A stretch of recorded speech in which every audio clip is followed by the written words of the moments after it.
कहानी की शुरुआत में हमें चार दोस्त को दिखाए जाते हैं जो स्वीडन के नॉर्थ में एक सुनसान जगह पे हाइकिंग करने के लिए आए होते हैं। इसके बाद हमें 6 महीने पहले का सीन दिखाया जाता है और ये पांचों दोस्त कहीं घूमने जाने का प्लान बना रहे होते हैं, जिस पर रॉब स्वीडन जाने को कहता है। इसके बाद लियो वाइन खरीदने एक शॉप पर जाता है। उसके पीछे पीछे रॉब भी उसके साथ चला आता है। इन्हें वाइन शॉप की ओनर काफी जख्मी हालत में पड़ी हुई दिखती है। तभी वहाँ पर दो चोर आ जाता है। लियो रॉब को छोड़कर छुप जाता है और रॉब वही खड़ा रहता है। वो चोर उसकी घड़ी, वॉलेट और रिंग मांगती है, जिस पर रॉब उन्हें अपनी रिंग देने से मना कर देती है। इसके बाद वो चोर रॉब को चाकू से बार बार स्टैप करती है, जिससे कि रॉब की वहीं पर मौत हो जाती है।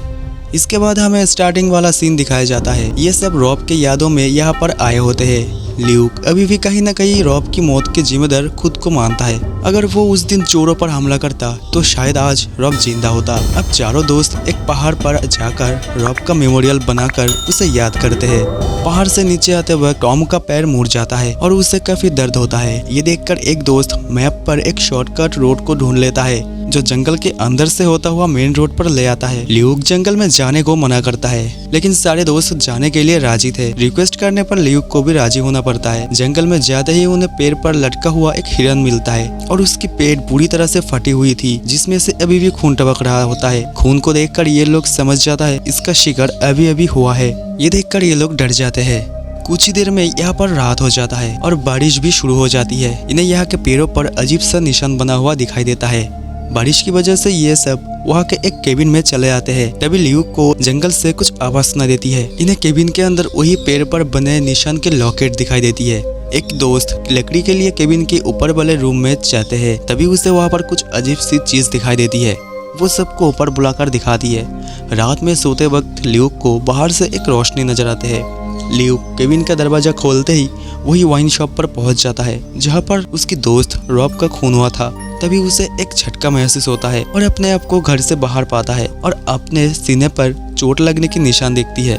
घर के अंदर जाते ही देखता है कि सारे दोस्त सदमे में हैं। अगले दिन ये चारों अपने सामान उठाकर जाने की तैयारी में होते हैं। इन्हें जंगल में एक रास्ता बना हुआ दिखाई देता है और उस रास्ते से होकर आगे की ओर बढ़ते हैं। ल्यूक दौड़ता हुआ एक ऊंची जगह पर चले जाते हैं ताकि उसे कुछ दिख सके, पर तभी उसे एक क्रिएचर दिख जाता है जो कि बहुत ही डरावना दिखते हैं। वो जल्दी से भागकर अपने दोस्तों के पास आते हैं और उन्हें उस क्रिएचर के बारे में बताने लगता है। टॉम कहती है अगर तुम उस दिन वाइन शॉप पे चोरों पर हमला करते तो शायद आज रॉब की यादों में हमें यहाँ पर नहीं आना होता। ल्यूक गुस्से में टॉम को एक पंच मार के आगे की ओर निकल जाता है। इसी बीच इन्हें जमीन में एक टेंट मिलता है जिसके अंदर से इन्हें एक पर्स मिलता है और उसमें एक फैमिली ग्रुप का फोटो होता है जो यहाँ आए होते हैं, लेकिन वो भी यहाँ पर मारे गए। और अब ये देखकर सारे दोस्त बुरी तरह से डर जाते हैं। धीरे धीरे रात होने लगती है। एक अच्छी जगह देखकर ये लोग टेंट लगाते हैं।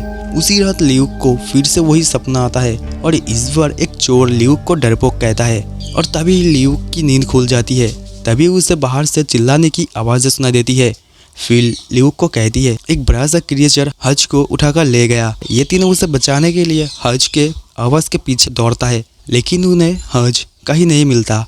अगली सुबह उन्हें हज की बॉडी हिरन की तरह पेड़ पर लटकी हुई मिलता है। अब ये तीनों रोते हुए आगे बढ़ते हैं। रात में ल्यूक की एक और दोस्त को वो क्रिएचर ले जाता है। ल्यूक उसे बचाने के लिए भागता है। अंधेरा होने की वजह से वो पेड़ से टकरा कर फिर से वही सपने में चले जाते हैं, लेकिन इस बार वो सपने को काबू कर लेता है और उससे बाहर निकलकर अपने दोस्त टॉम को आवाज देता है जो एक पेड़ के पीछे छुपा होता है। टॉम कहता है मैंने उसे नहीं देखा, वो बहुत ही तेज है। अब ये दोनों हिम्मत करके आगे बढ़ते हैं। तभी उन्हें अपने सामने पेड़ पर फिल की बॉडी मिलती है जो कि सेम तरीके से लटकी हुई और फटी हुई थी। ये दोनों जैसे तैसे आगे की ओर बढ़ते हैं।